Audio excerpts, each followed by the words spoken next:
Either you start over and have the humility to begin again, or life will humble you.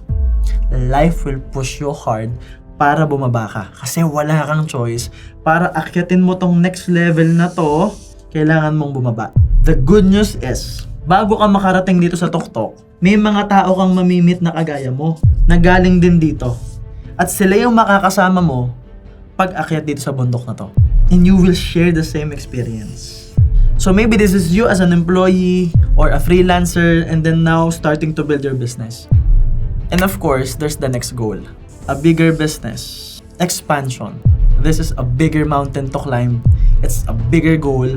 And maybe, dati mo na siyang gusto, dati mo na siyang nakikita. What will happen? Either, bababa ka ng bundok again, or ibababa ka ng buhay. And this fall right here is harder. This is much more painful. Kasi mas mataas yung huhulugan mo eh. But the idea is, you will again meet more and more people here. People like you. Now here's the reality. The hard part is there will be people here na ayaw bumaba.